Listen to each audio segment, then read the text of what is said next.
नमस्कार दोस्तों, आज हम गणित के वो 25 सवाल करेंगे जो टॉपर भी गलत कर देते हैं। अपनी कॉपी निकालिए और देखिएगा आप कितने सही कर पाते हैं। इस प्रश्न का उत्तर आपको 10 सेकंड के अंदर में बताना हो। आई होप इस प्रश्न का उत्तर आपने पहले भी दिया हो, इसलिए फिर भी हमने 10 सेकंड आपको टाइम और दिया है। तो इस प्रश्न को सोल्व करके बताइए इसका सही विकल्प यानी सही उत्तर क्या होगा। दोस्तों, हर प्रश्न का हम कॉन्सेप्ट और ट्रिक के साथ ही हम सोल्व करेंगे, इसलिए थोड़ा वीडियो लंबा भी हो सकता है। आइए प्रश्न संख्या 1 को हम पहले समझते हैं, उसके बाद ही हम सोल्व करना सीखेंगे। तो प्रश्न संख्या 1 है कि यदि दो संख्याओं का गुणनफल अगर आपको दिया है और उनका एचसीएफ भी दिया है तो एलसीएम क्या होगा। तो इस दोस्तों इसको सोल्व करने के लिए आपको एक छोटी सी बात याद कर लेने की एलसीएम जो होता है ना, दो संख्याओं का गुणनफल बटा एचसीएफ होता है। दो संख्याओं का गुणनफल कितना 2166 है और एचसीएफ कितना है 19 है। दोस्तों अब यहाँ पे सोल्व करने की जरूरी भाग देने की कोई जरूरत नहीं है। अब 19 है, लास्ट में 9 है, देखिए कि लास्ट में कौन सी डिजिट ऑप्शन में है कि गुना करने के बाद में लास्ट में 6 आए। तो देख रहे हैं कि यहाँ पर 8 है, 7 है, 4 है, 9 है, तो एक 4 ही आपका एक ऑप्शन है लास्ट में यूनिट डिजिट कि 9 से गुना करने के बाद आपका क्या आएगा 6 आ जाएगा। इसका जो सही उत्तर होगा option number C is right answer, यानी काटने के बाद कितना आएगा 114 इसका सही उत्तर होगा। आइए प्रश्न संख्या 1 आपको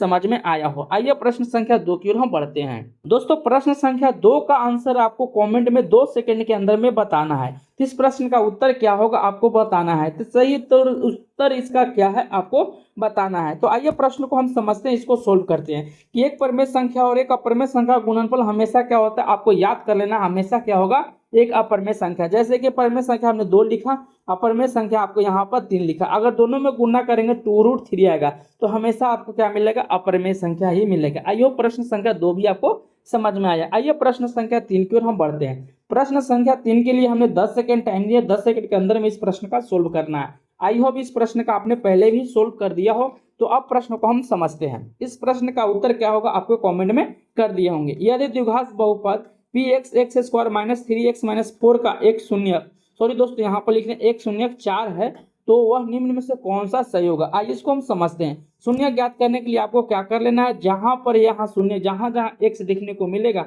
वहां वहां इसमें पुट कर देना है। सबसे पहले हमने एक्स स्क्वायर लिखा, माइनस में 3x और माइनस में 4 लिखा। एक्स का जगह पर हमें कितना रखना है 4 रखना, 4 का स्क्वायर हमने किया, 3 गुना एक्स का जगह 4 और माइनस 4। तो यहाँ पर 4 का स्क्वायर कितना होगा 16, 3 में 4 से गुना करेंगे 12 और माइनस में 4 होगा। तो दोस्तों यहाँ पर 16 का 16 रहेगा, इन दोनों को हमने जोड़ देंगे माइनस में तो 16 होगा, जो कि 0 इसका सही उत्तर होगा। ऑप्शन नंबर डी इसका राइट आंसर होगा। आई होप इस प्रश्न का उत्तर आपने कमेंट में किया हो और समझ में भी आ गया हो। आइए प्रश्न संख्या हम 4 की ओर बढ़ते हैं। इस प्रश्न के लिए दोस्तों हमने आपको यहाँ पर 2 सेकंड टाइम दिया, 2 सेकंड के अंदर में इस प्रश्न को सोल्व करना है। तो आई होप इस प्रश्न का उत्तर आपने कमेंट में कर दिया हो। आइए अब हम समझते हैं और उसको सोल्व करते हैं। यदि बहुपद एक्स स्क्वायर प्लस ए एक्स माइनस बी के शून्य एक दूसरे के व्युत्क्रम है तो बी का मान क्या होगा। आपको बी से पूछ रहा है, यानी किसका मान पूछ रहा है। तो दोस्तों जब भी व्युत्क्रम एक दूसरे कहा जाए ना तो कोई एक मान लेंगे अल्फा, एक मान लेंगे 1/अल्फा, यानी कि एक शून्य का अल्फा होगा, दूसरा शून्य क्या मानेंगे व्युत्क्रम बोल रहा है तो 1/अल्फा ही मानेंगे। तो इसका हम शून्यकों का गुणनफल लगा देंगे। तो लगाएंगे शून्यकों का गुणनफल अल्फा गुना 1/अल्फा, यानी कि अल्फा इंटू बीटा बराबर क्या होता है फॉर्मूला इसका इसका फॉर्मूला जो होता है C/A होता है। तो यहाँ पर देख रहे हैं कि अल्फा से अल्फा कैंसिल 1 हो जाएगा और सी का मान देख रहे हैं कि आपको यहाँ पर माइनस में बी है और ए का मान आपको यहाँ पर 1 है। तो यहाँ पर जो बी का मान आ गया तो माइनस में 1 आएगा, जो कि इसका सही उत्तर क्या होगा option number B is right answer. दोस्तों ऐसे प्रश्न एग्जाम में आपको देखने को मिलते हैं। तो चलते हैं दोस्तों प्रश्न संख्या 5 की ओर, जो कि आप स्क्रीन पे देख सकते हैं। दोस्तों आपको यहाँ पर आपको 10 सेकंड हमने टाइम दिया है, आप इस 10 सेकंड के अंदर में इस प्रश्न का उत्तर बता सकते हैं। अगर दोस्तों वीडियो हमारी अच्छी लग रही है तो एक लाइक और एक शेयर जरूर करें और चैनल को सब्सक्राइब करना नहीं भूलें। आइए प्रश्न को अब हम समझते हैं, इसको सोल्व भी करते हैं कि के मान के किस लिए रैखिक समीकरण दिया है, एक ये और एक ये दिया है, तो अनंत हल होंगे। तो अनंत हल होंगे आपको एक सूत्र याद कर लेना है। जब भी इस तरह से प्रश्न दिया जाए तो आपको क्या करना, A1 जो होगा ना A2 के बराबर और यहाँ पर B1/B2 के बराबर होगा। तो A1 आप यहाँ पर देख सकते हैं अनंत हल का सूत्र है। तो A1 क्या है आपका 2 है और A2 कितना है आपका 4 है, लिख लेंगे बराबर में। B1 आपका कितना है 3 है, आपको यहाँ पर लिखना है। B2 कितना है आपका K है, तो यहाँ से K का मान निकालना है। तो यहाँ पर देख रहे हैं 2 से 2 कैंसिल होगा, 2 बार में कटेगा। यहाँ पर 1 बचा, 1 में K से गुना करेंगे K होगा और 2 में 3 से गुना करेंगे, यहाँ 2 में 3 से गुना करेंगे 6 होगा, जो कि सही उत्तर क्या होगा option number B is a right answer. दोस्तों ऐसे प्रश्न आपको एग्जाम में देखने को मिलते हैं, 100% ऐसे ही प्रश्न आपको एग्जाम में देखने पड़ते हैं। इस चैप्टर से बहुत ज़्यादा प्रश्न आपको देखने को मिलते हैं। इस चैप्टर को जब भी एग्जाम देने जाए तो रिवीजन करके ही जाए। आइए प्रश्न संख्या 6 की ओर हम बढ़ते हैं। दोस्तों प्रश्न संख्या 6 के लिए हमने 2 सेकंड टाइम दिया, 2 सेकंड के अंदर में इस प्रश्न का उत्तर कमेंट में करना है। इसका सही उत्तर क्या होगा जरा सोचिए। तो इसका सही उत्तर क्या होगा, आपने पहले ही उत्तर दे दिया होगा। आई होप इस प्रश्न का उत्तर दिया हो। तो चलिए हम समझते हैं। एक की समीकरण x प्लस वाई बराबर 10 है, x माइनस वाई बराबर 4 हो तो इसका हल क्या होगा। दोस्तों जब भी इस तरह से प्रश्न आपको देखने को मिलेंगे, एक सिंपल में देखने को मिलेंगे x minus Y X plus Y हो, तो यहाँ पर x बराबर क्या होगा, y बराबर क्या होगा, इसका मान ज्ञात करना है। तो आपको कुछ नहीं कर लेना है। यहाँ पर जब भी x के मान निकालने के लिए बोला जाए ना, x का मान निकालने का जाए तो इस संख्याओं को इस संख्या को दोनों को जोड़ के आपको 2 से डिवाइड करना है। तो यहाँ पर x का मान कितना आएगा, जो कि 7 होगा। देख सकते हो ऑप्शन नंबर किस में है, एक में, बी में ही है। तो इसको आपको आगे सोल्व करने की जरूरी नहीं है। आपको इसका जो सही उत्तर होगा ऑप्शन नंबर बी इसका सही उत्तर होगा। आई होप y का मान भी हम चेक कर लेते हैं। तो y का मान निकालना होना जब भी, तो यहाँ पर दोनों संख्याओं का अंतर कर देंगे। 10 में से 4 जाएगा कितना होगा, 6 होगा। आपको 2 से डिवाइड करना है, जो कि y का मान 3 आ गया। तो हमने x बराबर 7 तो y बराबर 3 किस ऑप्शन में, ऑप्शन नंबर बी में है। तो दोस्तों ऐसे प्रश्न को आप एग्जाम में ऐसे ही बनाएंगे जो कि आपका टाइम पूरा तरह से बच सके। आइए प्रश्न संख्या 7 की ओर हम बढ़ते हैं। दोस्तों प्रश्न संख्या 7 के लिए हमने आपको 1 सेकंड टाइम दिया। 1 सेकंड के अंदर में इस प्रश्न का उत्तर बताना है, आपको सोल्व करने की जरूरी नहीं है। तो आइए आई होप प्रश्न का उत्तर आपने कमेंट में कर दिया हो। तो इस प्रश्न का उत्तर क्या होगा, ऑप्शन नंबर सी इसका सही उत्तर होगा। कैसे होगा कि यदि द्विघात समीकरण A X square B X plus C है, उसका मूल वास्तविक नहीं कब होगा, वास्तविक नहीं होगा, काल्पनिक कब होगा, जब डी का मान होगा 0 से क्या होगा, यानी कि 0 से छोटा होगा, तब वो क्या होगा, वो मूल वास्तविक नहीं होगा। आइए प्रश्न संख्या आप 8 की ओर बढ़ते हैं। प्रश्न संख्या 8 है कि द्विघात समीकरण x square minus 5x plus 6 बराबर 0 है, तो मूलों का योगफल क्या होगा। दोस्तों आपको मूलों का योगफल पूछा जाएगा और मूलों का गुणनफल पूछा जाएगा। इससे ज्यादा आपको प्रश्न एग्जाम में देखने को मिलते हैं, जिसको आपको VVI आपको यहाँ पे डाल लेना है। इस ऐसे एग्जाम आपको एग्जाम में देखने को मिलते हैं सूत्र से संबंधित। आइए इसको हम सोल्व करते हैं। आइए इस प्रश्न का उत्तर आपने कमेंट में कर दिया होगा। तो आपको शून्यकों का योगफल पूछ रहा है, तो शून्यकों का योगफल निकालने के लिए आपको एक सूत्र याद होना चाहिए कि अल्फा प्लस बीटा जो होगा ना, किसके बराबर होगा, माइनस बी बाई ए के बराबर होता है। तो माइनस बी यहाँ पर लिखेंगे, बी का मान कितना है आपको यहाँ पर देख सकते हैं, माइनस में 5 है, आपको माइनस में 5 लिख लेना है। ए का मान यहाँ पर 1 है, तो यहाँ पर देख सकते हैं, यहाँ पर भी माइनस, यहाँ माइनस, माइनस माइनस क्या हो गया, 5 हो गया, जो कि अल्फा प्लस बीटा का मान क्या होगा, 5 होगा, जो कि option number A is a right answer. तो आई होप इस प्रश्न का उत्तर आपने कॉमेंट में किया हो और अच्छी तरह से समझ में आया हो। आइए प्रश्न संख्या 9 की ओर हम बढ़ते हैं। दोस्तों प्रश्न संख्या आपको 9 के लिए हमने आपको यहाँ पर 0.05 सेकंड आपको टाइम दिए हैं। इस सेकंड में आंसर आपको कमेंट में करना है। तो ऐसे प्रश्न में अगर टाइम लगाते हैं तो आपकी तैयारी काफी कम है, तो आपको इसकी तैयारी बहुत तेज से करनी होगी। तो इसका जो सही उत्तर होगा क्या होगा, आपको कमेंट में बताना है। अगर दोस्तों वीडियो हमारी अच्छी लग रही है तो एक लाइक, शेयर और चैनल को सब्सक्राइब करना नहीं भूले। तो इसका सही उत्तर होगा option number B is right answer. कैसे होगा आइए बात करते हैं। सर्वांतर ज्ञात करने के लिए कहा जा रहा है, तो आगे वाली संख्या से पीछे वाली संख्या घटा देंगे। 9 में से 4 जाएगा तो क्या होगा, 5 होगा, जो कि ऑप्शन नंबर बी इसका सही उत्तर होगा। आइए प्रश्न संख्या 10 की ओर बढ़ते हैं, जो कि हमने 10 प्रश्न तक पहुंच चुके हैं। तो इसका जो पूछ रहा है कि तीसरा पद क्या होगा, तो आपको यहाँ पर हमने 30 सेकंड टाइम दिए हैं। 30 सेकंड के अंदर में इसका उत्तर बताना है। आई होप इस प्रश्न का उत्तर आपने दे भी दिया हो। आप काफी तेज है इसलिए इस प्रश्न का उत्तर दे दिए होंगे। तो आइए इसको हम समझते हैं। सबसे पहले इस प्रश्न को समझते हैं कि यदि किसी एपी का nवां पद दिया हो, यानी an बराबर 3n प्लस 1 हो, तो इसका तीसरा पद क्या होगा। जब यहाँ पर तीसरा पद n के मतलब 3 हो गया, n के बराबर कितना रखना है आपको, 3 रखना, कुछ नहीं करना है आपको। यहाँ पर 3 गुना 3 हाँ प्लस में 1 करना है, 3 में 3 से गुना करेंगे 9 प्लस में 1, जो कि इसका सही उत्तर क्या होगा, option number B is right answer. यानी कि तीसरा पद यानी कि n का मान 3 रखना था, 3 में इसमें पुट करके आपको इसका आंसर निकाल लेना था। आइए प्रश्न का उत्तर आपने दिया हो और इसका सही उत्तर आपने कमेंट में किया हो, तो आपको समझ में भी आ गया हो। आइए प्रश्न संख्या 11 की ओर हम बढ़ते हैं। प्रश्न संख्या 11 है कि आपको इसके लिए हमने 10 सेकंड टाइम दिए। ऐसे एग्जाम में आपको देखने पड़ते हैं। 101% आपको यहाँ पर गारंटी के साथ बोल रहे हैं कि अगले एग्जाम में आपको 2027 में देखने को एग्जाम में प्रश्न जरूर देखने को मिलेंगे। आप नोट डाउन जरूर कर सकते हैं इस प्रश्न को। तो आइए प्रश्न को हम समझते हैं कि दो समरूप त्रिभुज की भुजाओं का अनुपात दिया है, इनके त्रिभुजों का क्षेत्रफल का अनुपात क्या हो। जब भी इस तरह से दिया होगा ना दोस्तों, तो आपको इधर क्या करना है, एरिया का जो होगा ना A1 बटा, आपको यहाँ पर A1 बटा A2 बराबर लिखना है, साइड को हम S1 बटा S2 का स्क्वायर मान लेना है। तो सॉरी यहाँ पर इसको मान लेना है, इतना लगा लेना है। तो जब भी यहाँ पर स्क्वायर कर लेंगे तो A1/A2 का क्षेत्रफल पूछा है तो लिख लेंगे। साइड कितना है आपका 4 है, 1/9, इन दोनों का स्क्वायर करेंगे तो कितना होगा 16/81, जो कि राइट आंसर ऑप्शन नंबर के में है, B is sorry C is right answer. तो ऐसे प्रश्न आपको एग्जाम में देखने को मिलते हैं, और यहाँ पर 101% गारंटी के साथ बोल रहे हैं। ऐसे एग्जाम में प्रश्न देखने को मिलते हैं। अगर आपसे क्षेत्रफल का दिया रहता, भुजा का अनुपात पूछता तो डायरेक्ट आपको यहाँ पर रूट लगाना था। तो आइए प्रश्न 12 की ओर समझते हैं। 12 प्रश्न क्या कह रहा है। तो 12 प्रश्न को आपको यहाँ पे सोल्व करना है। इसके लिए हमने 2 सेकंड टाइम दिए हैं। 2 सेकंड के अंदर में इस प्रश्न को सोल्व कर लेना है। तो दोस्तों इस प्रश्न का उत्तर आपने कमेंट में कर दिया होगा। आइए हम प्रश्न को समझते हैं। अगले प्रश्न 12 के चित्र में दिया है, चित्र किसका नहीं दिया है। डी बराबर B C A D 2 cm है, डी बी बराबर 3 सेंटीमीटर, ए 4 सेंटीमीटर, इसी का मान। तो दोस्तों यहाँ पर एक त्रिभुज हम यहाँ पर इस तरह से हम बना लेते हैं। इस तरह से हम त्रिभुज बनाते हैं, इसका नाम करते हैं ए और बी और सी नाम देते हैं। अब यहाँ पर बोल रहा है ना कि डी जो है ना डी है बीसी पे लंब है, यानी कि पैरेलल, सॉरी पैरेलल है, तो यहाँ पर लिख दिया डी, यानी कि डी हमने लिख लिया। अब यहाँ पर मान दिया है आपको, यहाँ पर देख सकते ए डी का मान 2 दिया है, डीबी का मान 3 दिया है, और ए का मान कितना दिया है 4, और पूछ रहा है इसी का मान क्या होगा। दोस्तों ऐसे प्रश्न को एग्जाम में सोल्व करने के लिए आपको थेल्स प्रमेय का यूज करना होगा। थेल्स प्रमेय के यहाँ पर यूज करना होगा। तो कैसे यूज करेंगे आइए हम समझते हैं।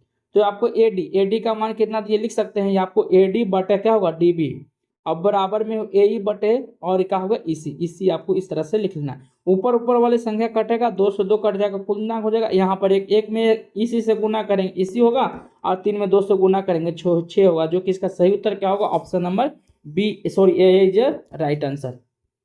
दोस्तों ये एग्जाम में प्रश्न 100% छपने वाला है। ऐसे एग्जाम में त्रिभुज से संबंधित प्रश्न एग्जाम में देखने को मिलते हैं, और एक ये जो कि हमने अभी बताया है त्रिभुज से, ऐसे ही 2 प्रश्न आपको एग्जाम में देखने को मिलते हैं। इससे ज्यादा और प्रश्न कोई भी नहीं आता है। आइए प्रश्न संख्या 13 की ओर हम बात करते हैं। प्रश्न संख्या 13 आपके लिए हमने 30 सेकंड टाइम दिए हैं। 30 सेकंड सॉरी दोस्तों यहाँ पर 10 सेकंड टाइम दे, 30 सेकंड बहुत ज्यादा हो जाएगा, इसलिए हमने 30 सेकंड टाइम आपको दिया है। इस प्रश्न का उत्तर आपको कमेंट में बताना है कि इसका सही उत्तर क्या होगा। अभी तक दोस्तों 12 प्रश्न किए हैं, 12 प्रश्न में आपने कितने सही किया आपको यहाँ पे बताना है कमेंट में। तो आई होप 12 में से आपको 10 प्लस सही हुआ होगा। तो आइए प्रश्न संख्या 13 का उत्तर क्या होगा आपको कमेंट में बताना है। तो 13 का जो आंसर होगा आपने कमेंट में कर दिया। आइए इसको हम समझते हैं, उसके बाद सोल्व करते हैं कि बिंदु इतना दिया है और मिलाने वाली रेखाखंड के मध्य बिंदु का निर्देशांक क्या होगा। दोस्तों जब भी मध्य बिंदु का निर्देशांक पूछा जाए तो एक्स का हमको निकालना होगा ना, तो कुछ नहीं करना है, पहली वाली एक्स वाले एक्स की संख्या को जोड़िए, 4 और 2 करिए यहाँ पे, और यहाँ पर दोनों को जोड़ के 2 से डिवाइड करिए, जो कि ऑप्शन इसका सही 3 होगा।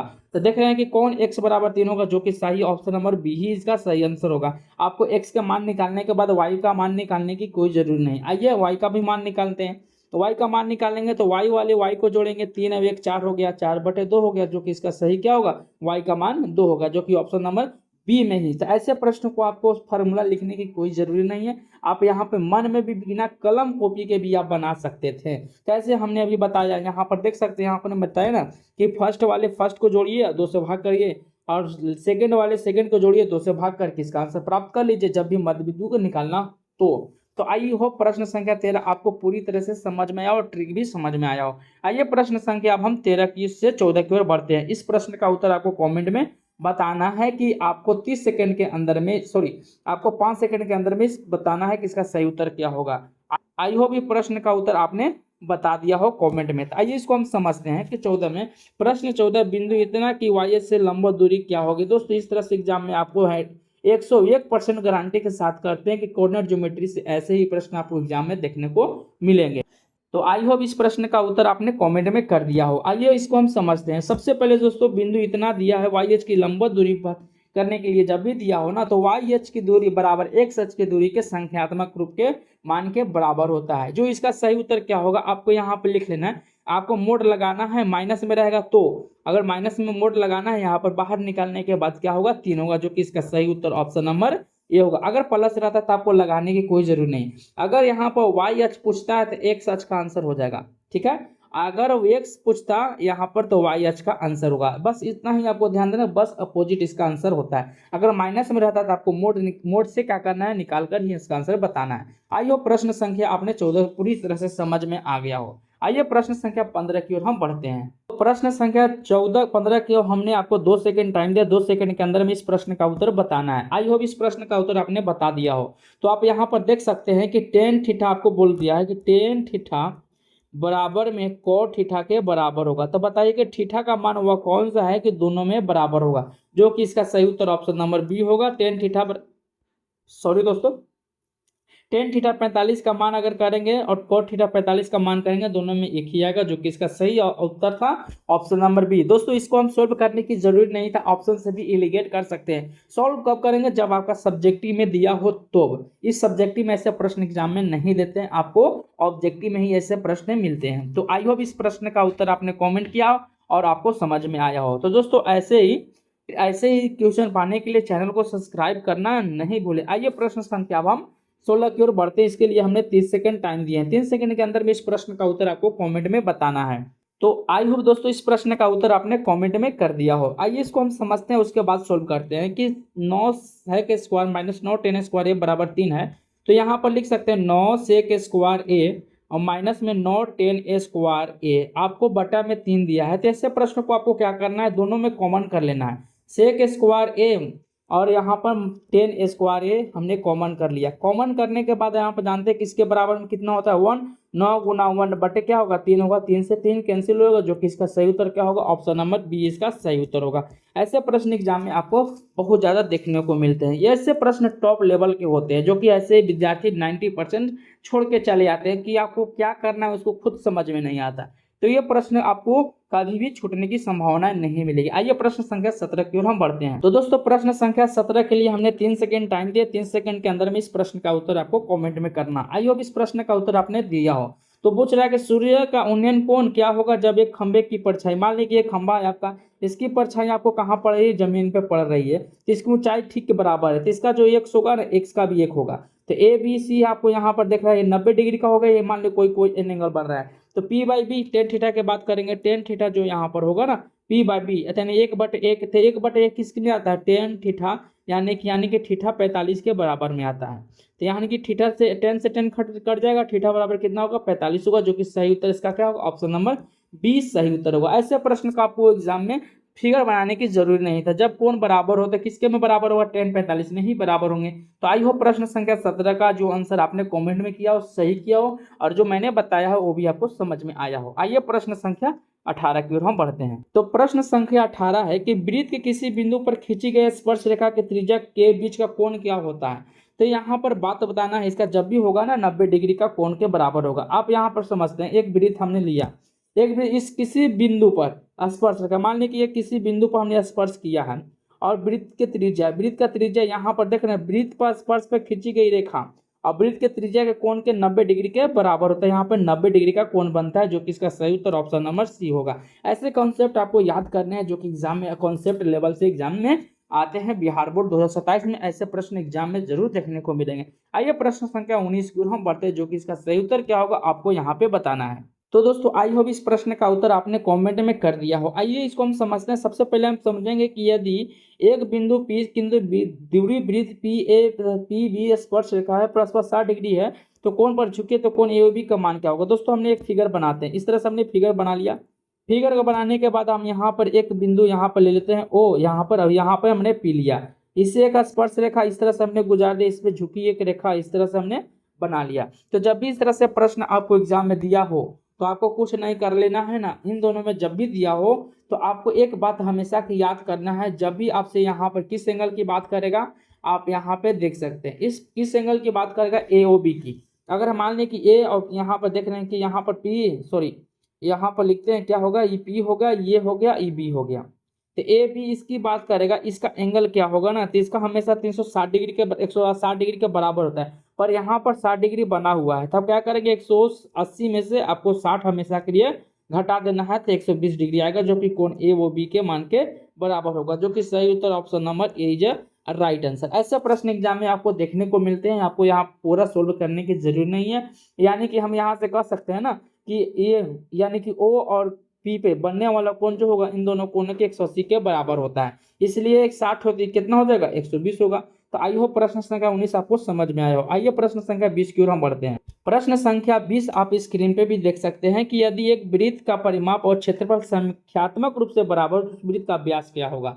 तो आइए इसको हम समझते हैं। इसके लिए हमने 2 सेकंड टाइम दिया है, इस सेकंड में आपको आंसर बताना है। तो आई होप इस प्रश्न का उत्तर आपने कर दिया हो। तो इस प्रश्न का जो है कि वृत्त का परिमाप क्या होता है 2 पाई आर के बराबर, तो संख्यात्मक वृत्त का क्षेत्रफल क्या होता है 2 पाई आर के बराबर होगा।